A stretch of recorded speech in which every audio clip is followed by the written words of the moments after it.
Iron Maiden's 50th anniversary tour isn't so much a nostalgia trip as it is a masterclass in staying true to a vision. At their packed show, the band didn't pander or soften their edges. Instead, they marched through decades of sonic storytelling with the same blistering intensity that's kept them relevant across generations.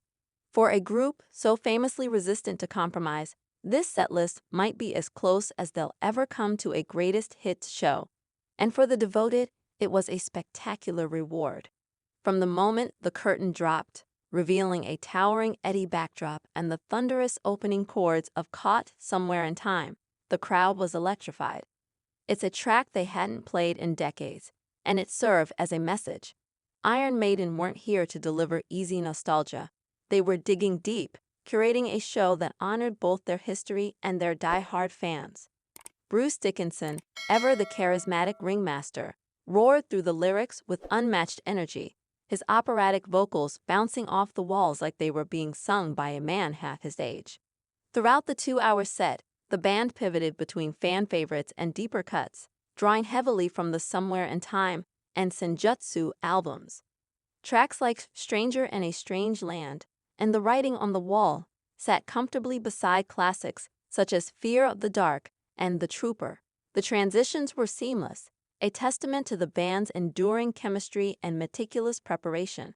Steve Harris, the ever-pounding heartbeat of the group, drove each track with relentless bass lines and fire in his eyes, while guitarists Dave Murray, Adrian Smith, and Janet Durs traded solos with a grace and aggression that reminded everyone just how untouchable Maiden's triple axe attack still is.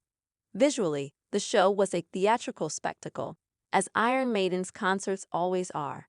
There were flame cannons, towering set pieces, and multiple appearances from their iconic mascot Eddie, including a cybernetic version that loomed over the stage during Heaven Can Wait. Dickinson donned costume after costume, wielding swords, flags, and flamethrowers, each new visual cue upping the ante. But none of it felt like distraction. It all served the music, enhancing the epic narratives woven through their songs. Can I Play with Madness and Alexander the Great, the latter a long-anticipated live debut, felt like true events, not just songs. Fans knew every word, every note, and sang along like it was their last chance to do so. The decision to finally perform Alexander the Great live after nearly 40 years of teasing proved the band was listening to their fanbase, but only on their own terms.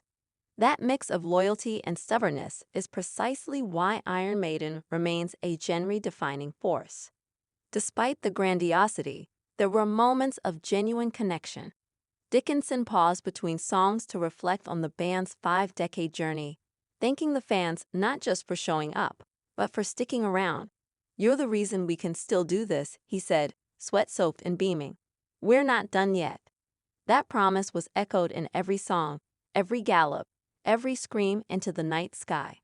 There's a certain irony in the fact that, for all their elaborate staging and mythic storytelling, Iron Maiden's appeal is rooted in something refreshingly simple: passion.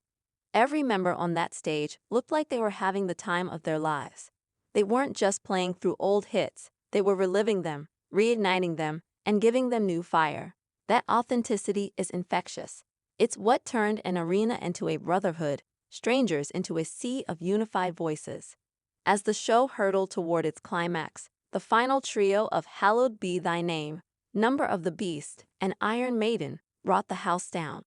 Pyro flared, fists pumped, and the band delivered those anthems with the same urgency they did decades ago. For a tour marking their 50th year, the energy didn't suggest celebration of the past as much as defiance against the future. This was no farewell. This was a statement. Iron Maiden aren't coasting on legacy. They're building on it. As fans filtered out, still humming guitar lines and chanting choruses, the takeaway was clear. Iron Maiden didn't need to soften or repackage themselves for a legacy audience. By staying true to their identity, loud, proud, and relentlessly theatrical, they gave a performance that felt both like a celebration and a challenge.